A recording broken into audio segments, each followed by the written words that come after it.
acompanho o Santos aí direto para saber se a escalação deles geralmente é próxima do que foi hoje, para dizer, o time parece ser o time titular.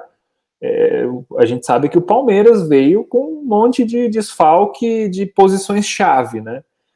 Então eu prefiro, por incrível que pareça aí, o pessoal vai achar estranho, ter a visão otimista, tá? Por quê? Porque é o seguinte, a gente tem que olhar a situação que o Palmeiras está agora, cara. A gente está com um monte de jogo, né? 3 campeonatos com chance de chegar. O brasileiro eu acho que está um pouco mais distante, mas ainda dá, a gente tá no G4 aí, com jogo a menos. Tem como, né? Mas tem as 2 Copas, são mata-mata. Uma que dá para chegar na final logo, né? São 2 jogos para chegar na final. E a Libertadores, que é a principal competição. Então, até olhando do psicológico do jogador, por mais que o Abel ele exija, ele tenta tirar o máximo dos jogadores, né, essa intensidade, e a gente tá vendo isso nos últimos jogos, né, ele bota os caras para correr, marcar ação na saída de bola e faz gol e continua indo para cima. Mesmo assim, o jogador que vai atuou, por exemplo, o Vinha, e eu não tô passando pano, tá, eu acho que ele tá assim, já faz alguns jogos errando muito passe fácil. Hoje mesmo, no fim do jogo, ele estava na frente, ele errou um passe, deu passe pro Marinho, o Marinho armou um contra-ataque, tiveram que parar na falta. Então, assim, ele tá errando sim, mas imagina o Vinha, hoje jogando e tentando se poupar porque ele quer jogar terça-feira, cara, Libertadores. Então ele não vai, sabe, putz, vou me rebentar, correr que nem um louco aqui. Deveria, não sei, acho que sim, mas a gente não sabe qual que é a conversa dele com o treinador. Talvez o treinador tenha falado, gente, a gente tá com o time todo desfalcado, eu vou ter que adaptar jogador. Na minha opinião, ao invés de ele adaptar o Emerson Santos de primeiro volante, ele podia ter colocado o Zé Rafael de primeiro volante, o Lucas Lima de meia de ligação e o Veiga mais à frente. Não teria problema. Cara, encaixaria certinho. A gente ia ter mesma saída de bola, com qualidade. Hoje a gente não teve saída de bola. Era sempre o Everton chutando lá na frente. E quando você se você olha o futebol dos anos 90 ali, né, começo dos anos 2000 também era assim, é um negócio moderno você sair tocando a bola, né, lá atrás e ir passando. Antigamente era o que aconteceu com o Palmeiras hoje. Era tiro de meta, tanto é que o nome da saída de bola é tiro de meta, porque o goleiro botava a bola ali na grande área e chutava lá na frente.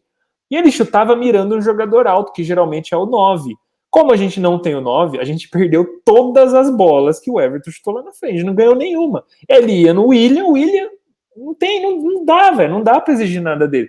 O gol que saiu do William hoje era o gol que era pra ele ter feito no lance do pênalti, que o cara desviou a bola com a mão, foi pênalti, foi exatamente a mesma finalização. É uma jogada, deve ter sido treinada, né, jogada de bola parada, ele entrou pelo mesmo lugar e dessa vez ele conseguiu finalizar, que a bola sobrou ali. Então, ele perde muito gol, já não tem intensidade.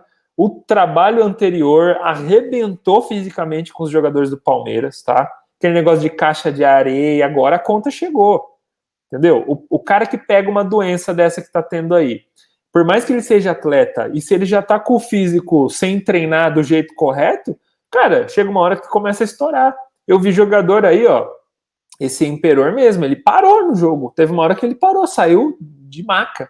Deu cãibra. Tava até com mão no joelho já, tipo, não dá, abaixar. Cara, os caras não aguentam. Então, juntou 2 coisas. A falta de preparo físico anterior do Palmeiras. O Palmeiras dependia muito de ficar tocando e chutando na frente. Então, o treinador anterior não exigia que os jogadores marcassem, tivesse essa intensidade, fez um gol, dava uma tranquilizada. Agora não, fez um gol, vamos pro segundo e vamos lá.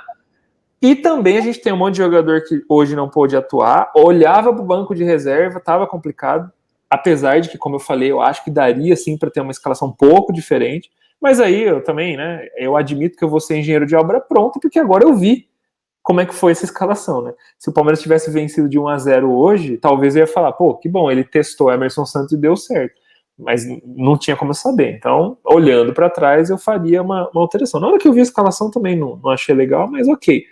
Então, acho que ficou de bom tamanho, tá? O empate. Concordo que não deveria ter expulsado o Soteldo também, se o critério para o Zé Rafael foi aquele, tá? E o negócio, Fernando, que você está falando da parte física e tática, eu não acho que o Santos taticamente foi superior. A questão é o seguinte: Hoje a gente não teve velocidade nenhuma. Atrás, você falou, o Verón, também, cara, ele ficou sem função. Sem função nenhuma. Se olhar o mapa de calor dele, ele ficou cobrindo mesmo como você falou. Diga. Então, posso só fazer uma colocação em cima disso. Eu até anotei aqui, eu até vi muitas pessoas falando a respeito do mesmo tema, se a gente comparar o Santos ao Palmeiras e os jogadores taticamente falando. A gente comparando o Santos ao Palmeiras, quantas vezes você viu o Soteldo ir marcar lá embaixo? Quantas vezes você viu o Marinho ir marcar lá embaixo? Então isso muito tá em cima da imposição de jogo mesmo. E aí o que acontece? Hoje, aquilo que estava dando muito certo nos últimos jogos, que era a nossa defesa alta, ela deu certo durante 15 minutos. Então, no meu ponto de vista, não sei onde você vai entrar da parte técnica, Versucci, eu não acho que foi tecnicamente falando, porque o jogo do Santos ele era centralizado em Marinho Futebol Clube. Era só o Marinho. Então, eu não acho que foi tecnicamente falando, mas que o Marinho jogou muito, ainda jogou abaixo do que ele pode jogar. Errou também muita tomada de decisão, mas mesmo assim, nas jogadas de enfrentamento 1 a 1 com o Vinha, praticamente ele ganhou todas. E o Palmeiras, ele fugiu da característica. Quando ele foge da característica, ele faz com que o Lucas Lima fuja da característica que estava dando certo nos últimos jogos, próximo da área. O próprio Zé Rafael também. O Veiga, o Zé muito como volante. E o Gabriel, teve uma hora que eu olhei, Gabriel, o Verón tá jogando de lateral direito. Ele não tava jogando de ponta. Eu até coloquei aqui, meio direita, ponta ou lateral. Enfim, só um adendo nesse momento, Versucci. Pessoal que tá aí, rapaziada, por favor, sinaliza com like que se ajuda demais aí na continuidade do canal. Sei que o resultado não foi o que a gente esperava, mas estava dentro do que eu esperava, sendo bem sincero com vocês. Então, por favor, quem tá aí, mais de 5 mil pessoas, deixa aquele like que ajuda demais o canal. Continua aí, Versucci, na sequência pega aí, Josino, a respeito do que você viu taticamente. Então, só para finalizar, também acho que não foi uma questão. Só que é o seguinte, o primeiro desafio mais qualificado que a gente teve, né, com o Abel como treinador, tudo bem que o Abel não estava lá hoje, né, mas foi o Santos. E o treinador do Santos não é um bagre, é o Cuca. Tem que respeitar o cara. Ele conhece o Palmeiras, né, ele sabe muito de futebol. E ele, lógico, fez o jogo dele, fez da maneira que ele acha melhor. Não se retrancou, eles amassaram a gente. O Palmeiras jogou mesmo os primeiros, que você falou, 10, 15 minutos. Eu até imaginei, falei, caramba, os caras mudou o time todo e os caras estão conseguindo jogar. Por quê? Porque foi o tempo que o Cuca precisou para perceber, o que o Palmeiras vai fazer, vamos ver.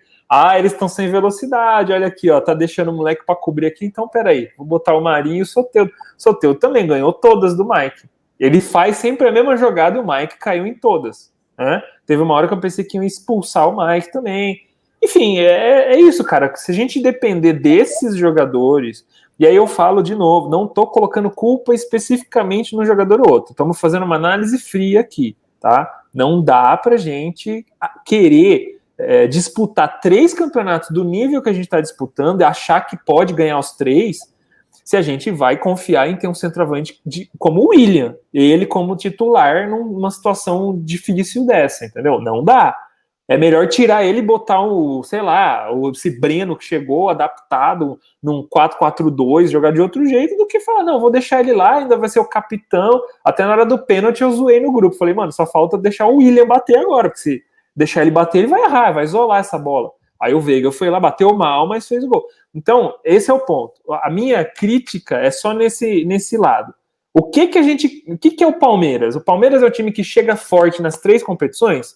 Para mim, não. Por quê? Porque na Copa do Brasil, beleza, chance de final, acho que a gente vai para a final. Libertadores também tem grande chance de chegar pelo menos na final, né? E no Brasileiro, a gente hoje conseguiu um ponto fora de casa com um time totalmente quebrado. Se a gente tivesse um centroavante, que a gente não tem, né? O Fernando falou, quando a gente perde o Luiz Adriano, que não é centroavante também. A gente não tem um centroavante. A gente tem alguns jogadores que jogam no ataque e tem aí um entrosamento, mas o Luiz Adriano não é. Eu arrisco dizer que, dada a circunstância coletiva, mesmo que tivesse o Luiz Adriano hoje, não mudaria muita coisa. Porque acho que a bola não chegou lá, o Palmeiras não teve... só essa questão aqui... É exatamente isso mesmo, cara. Teve 2 comentários sobre o Emerson Santos. Não dava para fazer isso hoje. É por isso que a gente tá falando. Eu também tô mais com o Versucci pelo lado otimista, que hoje não dava para fazer. Agora, se a gente analisar o que foi Santos e Palmeiras nos 2 jogos do Brasileiro, ficou bom pro Palmeiras. Ganhou em casa, empatou fora, deixou de ganhar 2 pontos, e a gente tá nessa situação de diferença de pontuação para Flamengo, para São Paulo, para Atlético, pelos jogos ridículos que deixamos pontos para trás, não foi pelo jogo de hoje. Então não tem como vir hoje e falar assim, ó, hoje a gente perdeu o campeonato. Primeiro que eu nem acho que perdeu o campeonato, e segundo que eu acho que se perdeu não foi hoje. Então eu acho que é uma análise muito, muito ruim imaginar que a gente não vai brigar pelo título pelo jogo de hoje. E lembro que vai brigar ainda pelo título. Você vai ver que ainda vai ter condição do Palmeiras ganhar 2, 3 seguidas e já vai ficar ali de novo a 4, 5 pontos do líder, talvez com confronto direto até lá contra o São Paulo, e a galera vai falar, dá. Então, pouco de paciência, que não tem nada ganho, tão pouco nada perdido, no meu ponto de vista. Só tem que passar essa turbulência de um mês, como eu falei. Até o dia 30, um mês e meio, até o dia 30 de janeiro é vida ou morte. Tem que administrar o brasileiro, ficar ali entre os 6 primeiros e tal. E, mano, é Copa do Brasil e Libertadores. Não tem, eu, como torcedor, entendo isso. Tudo bem, o Abel, ele não pode pensar assim. Ele tem que pensar, tá bom, a gente separa os caras para jogar as competições principais, mas esse time que vai jogar o brasileiro, ele tem que chamar no vestiário e falar, meu, vocês vão entrar para dar o sangue para ganhar. Todo jogo entrar para ganhar. Porque aí, o que vai acontecer? Alguns vai empatar, né? Outros vai ganhar, mas fica mais difícil de perder. Se pelo menos empata, ganha em casa, empata fora, você tá ali, você se mantém, entendeu? É só isso. Ganhar os 3, cara, velho, vamos com calma, né? Até outro dia a gente tava falando que falta jogador no Palmeiras, estrutura, não sei o quê. Agora, porque chegou a Abel, calma, acho que não é assim. Tem que focalizar no que é importante, a gente que é torcedor tem que entender isso também. E beleza, vamos que vamos. Vai lá, Josinho.